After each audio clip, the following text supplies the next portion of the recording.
Welcome to Political Perspectives. I'm Hugo Gurdon, Editor-in-Chief of The Washington Examiner. If you're joining us on YouTube, please like and subscribe. I am joined today again by Byron York, the Chief Political Correspondent of The Washington Examiner. And Byron, the Democrats have been meeting in Minneapolis. They're a bit of a sad sack party right now. They are not very popular. Talk a little bit about the depths from which they are trying to climb out. Yeah, they're really in a pretty deep hole. First of all, you remember the poll not too long ago from the Wall Street Journal showing that in terms of voter approval, the Democrats are at their lowest point in 35 years. More recently, there was an article in the New York Times talking about the states that record voter registration by party. And they found there are 30 states that do that.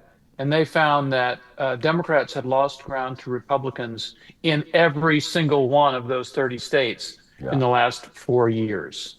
yeah.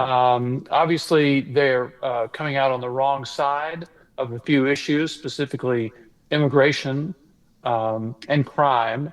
And the last thing is, in the money race with the Republican Party, the Democrats have about $15 million Hmm. in cash on hand. This was at the end of June, and the Republicans have 80. So Wow, 80 beats 15. sure That's a does. big difference. Yeah. So the Democrats are trying to run up an escalator that's moving fast downwards. One of Yeah, the they are. to switch metaphors here, Ken Martin, the party chairman, said that the Democrats had been bringing a pencil to a knife fight. This is I suppose, his idea that somehow or other Democrats have been not playing as dirty or as mean Yeah.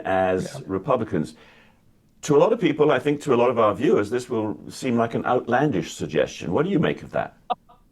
Well, it sounded that way to me. I mean, you're right.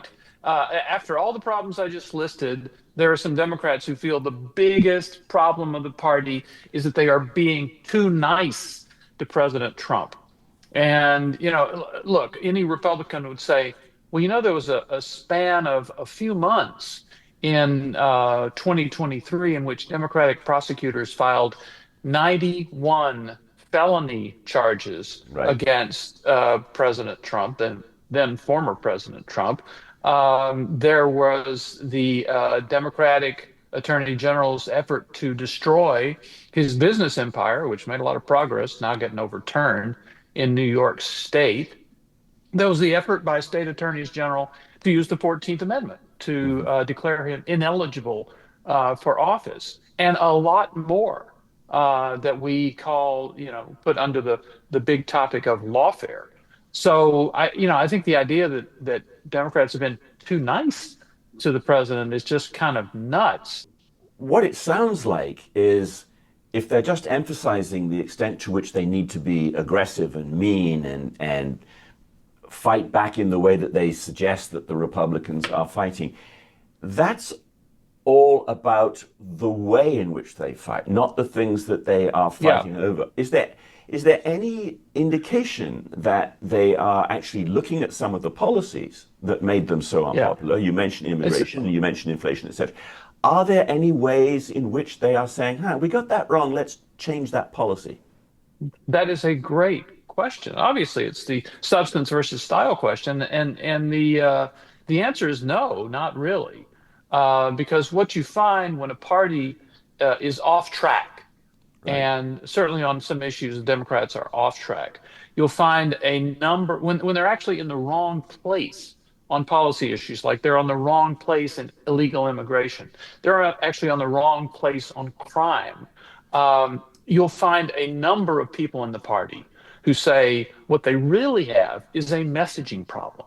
Their Right. positions are good. As a matter of fact, their positions are shared by the majority of Americans. They just Right. have a communications problem. So Yes. Democrats are in that stage right now. And It, in a minute, I will say there's a case that things are going to get better for them.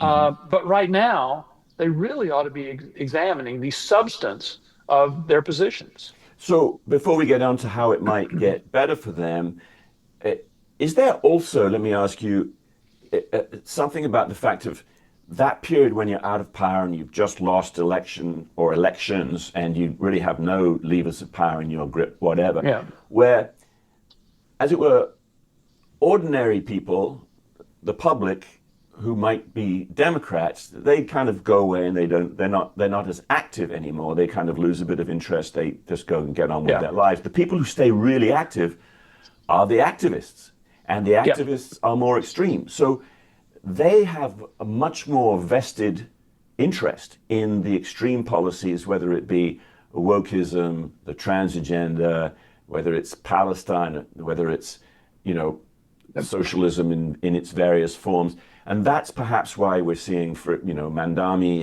in New York, and you know, and isn't it the case that when the party is out of power, it's the activists, the more extreme people, who are actually shaping things rather than anyone who has a remote chance of being elected as a national leader? Well said. That's exactly what's taking place because there is no leader of the Democratic Party. When a party does not control the White House, does not control the House, does not control the Senate, it has no leader.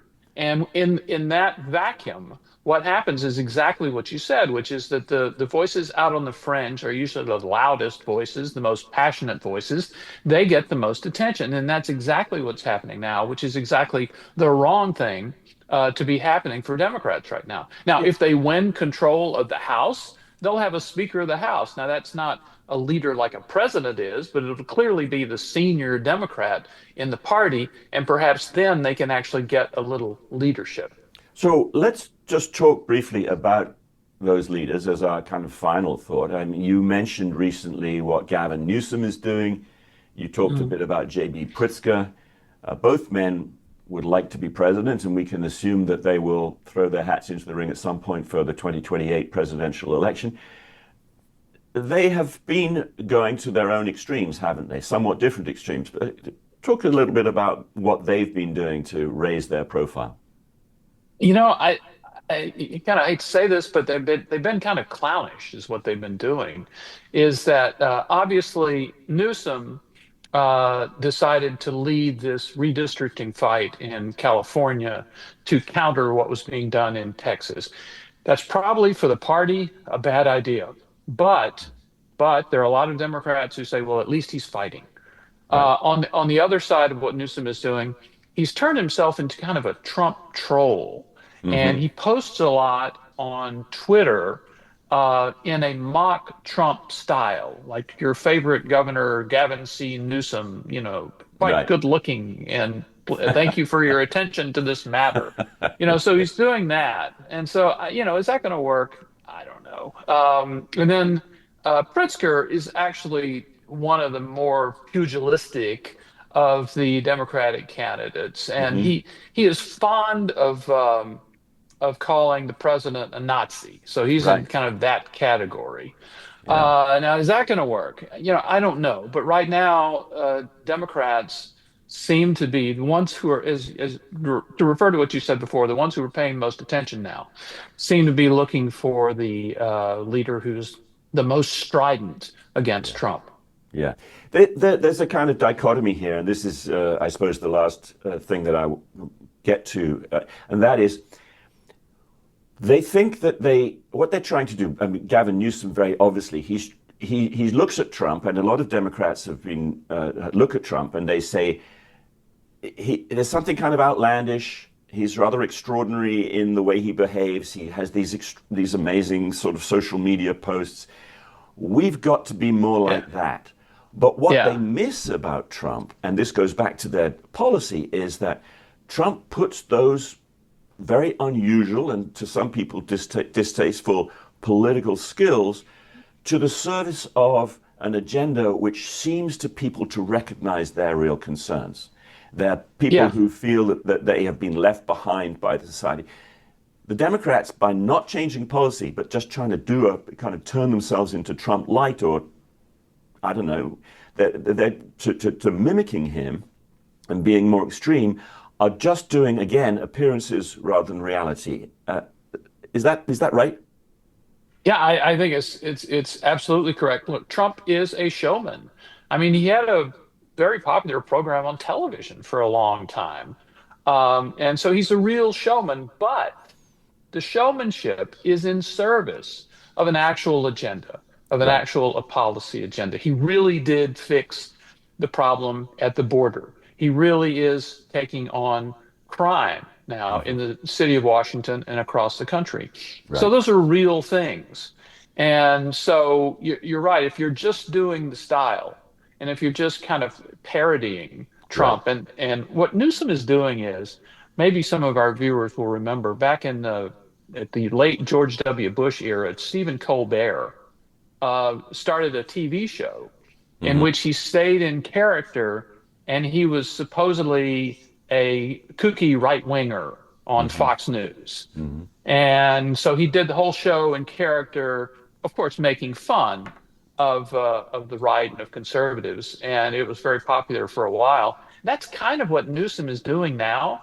Hmm. Um, I will say that, Colbert's about to be off the air and Fox is doing extremely well. So make of Yeah. that what you will. Yeah. But Newsom is just I don't know, he's a little clownish at the moment. Yeah, I don't think that people are going to be particularly impressed by his mimicry of the shooting at Butler and holding up a bottle of Oh, ketchup. It doesn't no. seem like in good taste. People did on social media say, somebody died at that.